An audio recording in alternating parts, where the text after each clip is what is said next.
Hello, this is Rita and welcome to my channel. Today I'm going to be doing a empties video. I have several perfumes here. These are all ones that I have emptied within the last month, most of them in the last couple of weeks. And I'm going to briefly cover a couple of perfume oils as well. So I'm just going to get started. The first one I have here is a Palmer's Shea Butter Scented Perfume Oil. I don't remember where I got this, but I can tell you that I buy all of my perfume oils on eBay. So if you're interested in any of these types of scents, for instance, you're interested, let's say you really like the scent of Gain, or you really like the scent of Downy. For instance, I really love Palmer's Shea Butter. I use their lotion all the time. Excuse me. And this is a perfume oil I came across and bought, and I have no idea who I got it from. But anyway, anything that you're interested in like that, just go on eBay and search for it, and I guarantee you it'll be there. I mean, pretty much anything that you want. Any kind of soap. There are some generic shampoos. I've seen some more specific types of shampoo. And then there's a lot of them that are just called clean soap, clean shampoo, that kind of thing. And they always smell delicious. So I layered this, of course, with my Palmer's Shea Butter lotion and went through the whole thing. Next one, this one I have the name of. This is Halo's Essential Oil. You can see that, Halo's Essential Oil. And this is the Fruit Loops fragrance. And this was a 5 ml. I don't remember what it cost. It was under $10. And I'm telling you, this was so much like Fruit Loops. You know how I haven't eaten sugar cereal since I was a kid, and I was totally addicted to them back then. When you would open up the package, the inside package of the Fruit Loops, and you take a smell, and you get that smell of powdered sugar along with that artificial Fruit Loops scent. You know how the Fruit Loops have different colors, but they all taste the same. They all smell the same. It's exactly what this smells like. It's really, really dead on. And lasts for several hours. And I use these oils after I get out of the bathtub. Before I put on my lotion, I put on a generous amount of these. I just pick one, depending on what scent I'm wearing that day, of these scented oils. And I put it generously on my body. And then I rub the lotion over it gently. And it really adds character, depth, and longevity to my fragrance for the day, and I just enjoy it. So anyway, this is one I highly recommend. And then this is just a little sample perfume that I got for, I want to say, birthday or Christmas from one of my daughters, and this is ALKEMIA, ALKEMIA perfumes. This is also perfume oil, and this one's called Amber Witch. So she got me a sample package from this manufacturer, and I don't know anything about them other than this smells exactly like a hot fudge sundae with caramel and patchouli. So it's caramel, hot fudge, and patchouli, and it lasted 12 plus hours. And this is just a little, I don't even know, this has very little in it. It was full, but I just put the whole thing on at one time. And I know you're supposed to take the top off and gently put it on. No, that's not me. I just took the top off and poured it on myself and rubbed it in. I'll use it as my perfume oil of the day, and then put on my lotion. And it's beautiful. And I have several others. I'll use them and I'll review them as I use them up. Okay, now I'm going to move on to my perfume empties. And excuse the bottles if they look a little dingy and cloudy, because I oftentimes keep these in the area where I'm putting on lotion and things. And so I get lotion on my hands, and then I get them all over the bottles. And after I film these videos, I just throw them away. So I'm not going to bother to clean them up. So this is Cashmere Mist by Donna. This is gorgeous. And I want to say, out of all the perfumes that I'm reviewing today, this is number one in terms of compliment getter. I had my husband, my mother. We live in an apartment building, a very large apartment building, and I had several people comment on how beautiful this was. I had several people ask me what perfume I was wearing. This may actually be probably, it may be the most complimented fragrance I've ever worn. And I bought this at a thrift store. So the only thing I can say that I don't like about it is I don't like this top. I mean, look at this. Look at how big this is. So what I did was I took the top off. I put the top in a bin in a closet, and then I just kept this where I keep my, the perfumes I'm trying to use up. And this lasts a good 6 to 7 hours. It is an ambery, powdery, very ultra feminine, warm, cozy fragrance. Number 1, amber. Number 2, powder. You have to like powdery fragrances to like this. There's a bit of a peppery white musk in there, it seems like to me. Again, when I do my Empties videos, I do not go over the official notes. I want to give you my take on what these scents smell like, having gone through the whole bottle. And I think that that's probably the best kind of review. They're the kind of reviews I trust the most, and they're the best I can give to you, is after using the whole bottle up. What do I think? What does it smell like? If you like amber, if you like powder, I highly recommend this. Long lasting, projects like crazy. I had several compliments, just absolutely lovely. Next up, this is an infamous fragrance. This is by, oh my gosh, you guys, I can't even remember. Is this Rihanna? Okay, so this is Rihanna Rebelle Fleur. Or is it just Rebelle? I'll have it correct down in the information box below this video because I don't remember and I can't see. So I'll have to look it up. It's either Rebelle or Rebelle Fleur. Can't remember which one. Anyway, this smells like, number 1 note is chocolate. Number 2 is a warm, kind of sexy amber. And number 3 is a warm yellow musk. Obviously I've used warm. This is a very warm fragrance. From what I understand, this is often used as a clubbing fragrance. Of course, I'm a grandmother. I don't club. But this is absolutely beautiful. And it's very chocolatey. And I've seen reviews of it where people talk about a cacao or chocolate note. And I bought it because of that. But this is a lot more chocolate than I was prepared for. I enjoyed it. Loved it. Absolutely loved it. I have nothing bad to say about it. The scent lasts really long. It's not like a 10, 12 hour, but it's a good 6 hour. And in terms of perfumery nowadays, 6 hours is really long lasting. I mean, isn't that pathetic? It used to be you could buy cheap perfume at the corner store and it would last until the next day and it would be really inexpensive. Nowadays you can buy really expensive perfumes and you're lucky if it lasts 4 hours. So anyway, that's what we're dealing with nowadays. But this is really nice, but you better like chocolate. Oh, and the only thing I would say that I don't like about it is I hate this bottle. I hate how wide it is at the bottom, and it takes up so much room on my perfume shelf that it annoys me. And honestly, that's why I picked it up and took it off my shelf to use it up.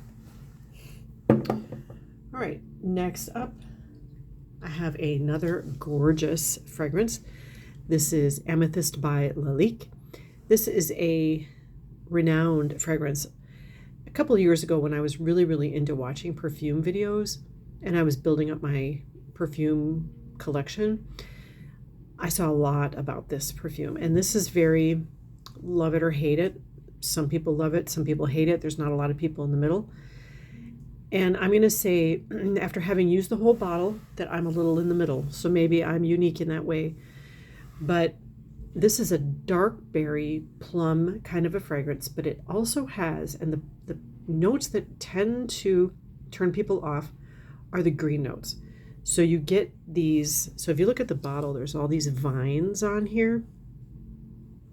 It really does smell like you are gardening and you cut down some vines and there's that scent that comes off a freshly cut stem or vine that is strong with amethyst.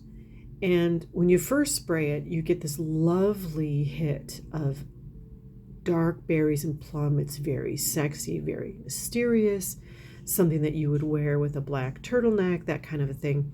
And then, but what carries this fragrance forward for hours and hours is the green notes.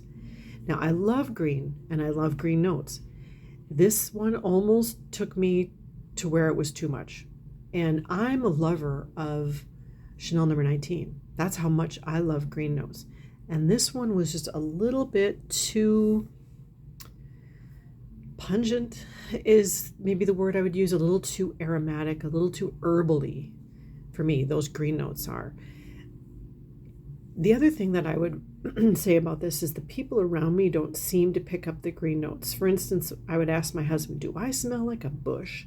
Because I smell like I just cut down a bush. And I used to have a big yard and I did all my own yard work, and it's exactly what it smelled like. And he says, no, it smells like a blueberry sundae. I said, okay. So I think that is kind of the note that sticks close to the wearer, but other people more pick up the nice, mysterious stuff. So love it or hate it, it's worth a try, and it's not too expensive. I do recommend it, very long lasting, but I'm not sure I'm going to repurchase because that green note really did bother me. All right. Yes, I've gone through another Jovan Musk. This is a fragrance that I've talked about ad nauseum on this channel.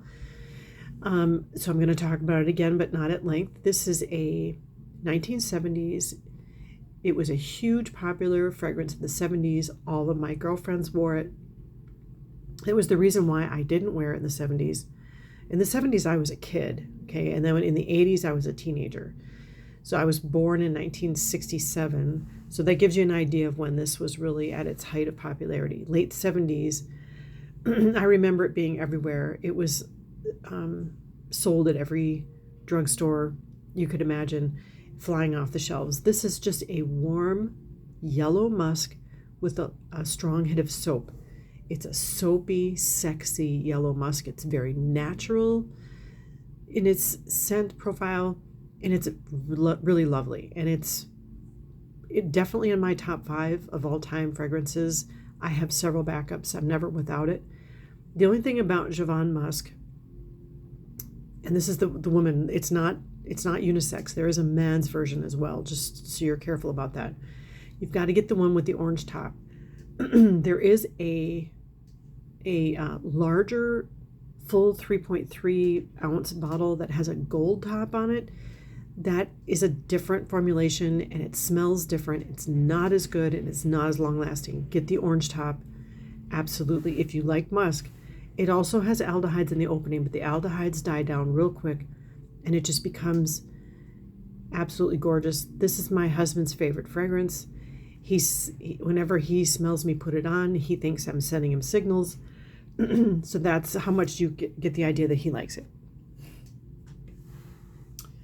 Next up, this was a very thankful viewer recommendation. And look at this, I went through the whole bottle. There's a couple drops in the bottle. I can't quite get them out. But this is Lanvin's A Girl in Capri. And this was just the perfect summer scent. We're just moving into fall now. We had a really late, warm summer. And this is a fresh citrus. It's lemon, and it's got a little bit of florals in there that complement the lemon and the citrus notes.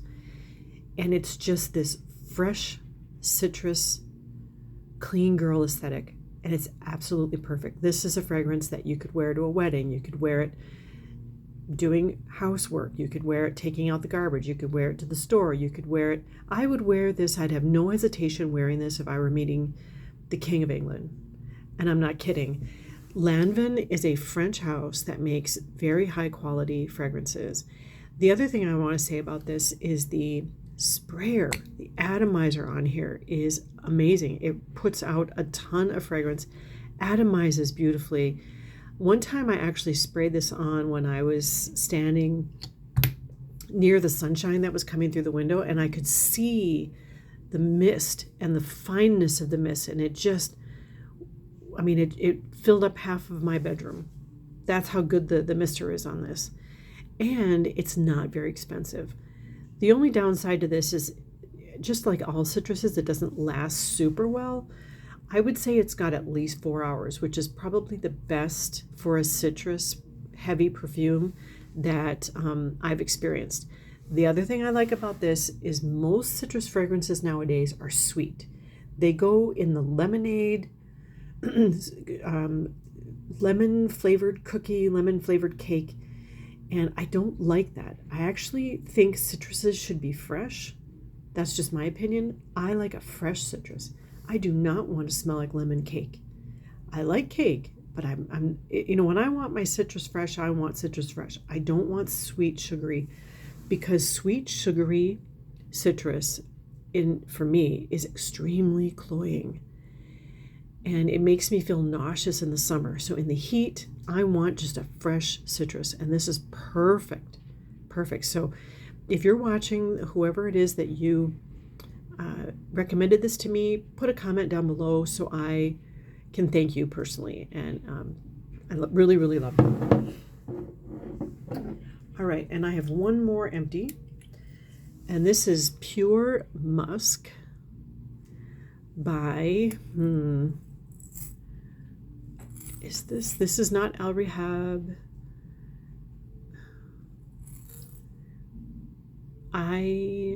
It's escaping me. This is a very well-known Middle Eastern UAE perfume house. I will look it up and I will have it in the comment bar down below. So this is called Pure Musk. It's also called Khalis, which is Chalis, Khalis Pure Musk. And this is a beautiful, clean white musk. There's no real soapiness to it. It's very lightly sweet. In my opinion, it's probably the best, cleanest white musk out there. It also is a very strong, clean girl aesthetic kind of a fragrance. It's not sugary sweet. The sweetness is more from the floral notes. I also know that this is a little polarizing. I've watched a couple of videos where people hate it. And if you know C Chronicles, she is a perfume channel that I follow. And she describes this fragrance as having a saliva note in it. And that's disgusting. I mean, who wants to smell like that? I can hardly even say that to you without gagging. To be honest with you, I don't smell that in this fragrance. I really don't. There's nothing in this fragrance that is negative for me in my wearing it. But I watched another perfume reviewer, I don't remember their name, say that she didn't like it either. There was just something about it that wasn't right. And I'm guessing that was what she didn't like too, whatever that note is that C Chronicles is describing as saliva, maybe the one that's off-putting. Again, I'm thankful I didn't pick it up. I wore it like crazy this summer, performed great in the summer, was not at all cloying. I had several compliments. People said that I smelled great. It's just a clean girl, white musk kind of fragrance. It's just absolutely perfect. And for a white musk, it lasts really, really well. It's probably 6 to 8 hours, if not longer. And of course, as you know, with every perfume wearer, the duration of a fragrance is very subjective because we tend to go nose blind to it after a while. And we all have different opinions about how long it lasts in terms of, do you smell it wafting up off your clothes? Do you smell it on a breeze as you walk by? Are you putting your nose to your skin and smelling it? Those are all very different subjective. When I say how long a perfume lasts, it's about how long it is until I feel like I need to reapply. So I could wear this at least 6 to 8 hours before I would feel the need to reapply. It's also not very expensive, and I don't think it's Swiss Arabian. I'm sorry, I don't remember. I don't have time to do a lot of research before my videos. I'm a very busy woman, but if you like white musk and a clean girl aesthetic, I highly recommend. Again, I will have names and manufacturers down in the information box. Thank you so much for watching, and I'll see you on the next one.